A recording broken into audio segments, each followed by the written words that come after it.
ایک بار کا ذکر ہے کہ ایک روشن اور خوشگوار پارک میں ایک چھوٹا لڑکا، وہاں ایک چھوٹا پانڈا تھا۔ پانڈا اپنی نرم سیاہ اور سفید کھال کے ساتھ اور بڑی بڑی آنکھوں کے ساتھ نرم گھاس پر کھیل رہا تھا۔ فہد دلچسپی سے قریب جانے کا سوچا، لیکن وہ نہ چاہتا تھا کہ وہ پیارے جانور کو ڈرا دے۔ ہیلو چھوٹے پانڈا، فہد نے نرم لہجے میں کہا اور وہ گھاس میں بیٹھ گیا۔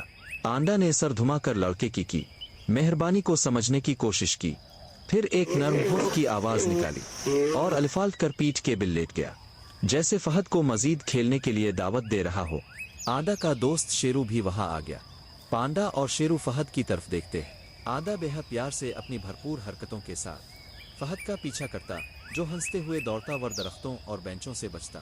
وہ دونوں ایک دوسرے کے پیچھے بھاگنے لگے، جس سے دوسرے لوگ بھی متوجہ ہو گئے۔ بچوں نے بھی اپنا کھیل بند کر دیا اور والدین مسکراتے ہوئے اس منظر کو دیکھ رہے تھے، جہاں ایک لڑکا اور پانڈا خوشی سے کھیل رہے تھے۔ فہد اور پانڈا ایک سایہ دار درخت کے نیچے بینچ پر بیٹھ گئے، اپنی سانسیں پکڑ رہے ہیں اور کھیلنے کے بعد ایک دوسرے سے مل رہے ہیں۔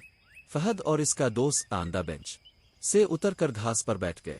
پھر فہد نے پانڈا کو اپنے پسندیدہ چاکلیٹ بسکٹ دیے، پھر دونوں بیٹھ گئے اور خوشی سے بسکٹ کھانے لگے۔ فہد ہنستا ہے جب بسکٹ کے ٹکڑے چھوٹے پانڈا کے چہرے پر لگ جاتے ہیں۔ بسکٹ کھا کر فہد کو خیال آیا۔ فہد نے اپنے بیگ سے ایک گیند نکالی اور تجویز دی کہ وہ کھیلے۔ گیند دیکھ کر پانڈا خوش ہو گیا۔ پانڈا حیرت انگیز طور پر چالاک گیند کے پیچھے دوڑتا اور ہر چھلانگ کے ساتھ گول گول گھوم رہا تھا۔ لیو ہر بار پانڈا کا پیچھا کر کے خوشی سے خوش ہوتا، لیکن جب سورج آہستہ آہستہ غروب ہونے لگا تو فہد کو محسوس ہوا کہ اب گھر جانے کا وقت آ گیا ہے۔ فہد نے آہستہ سے پانڈا کے سر کو تھپتھپاتے ہوئے اشارہ کیا کہ اسے گھر جانا چاہیے۔ فہد نے پانڈا کو خدا حافظ بولا اور کہا کہ ہم کر پھر ملیں گے۔ فہد کے خدا حافظ کہنے پہ پانڈا کو محسوس ہوا کہ فہد اب جانے لگا ہے، تو پانڈا فہد کو دیکھنے لگ گیا اور پانڈا کو محسوس ہوا کہ یہ اب جا رہا ہے تو کل شاید ملاقات ہو نہ ہو۔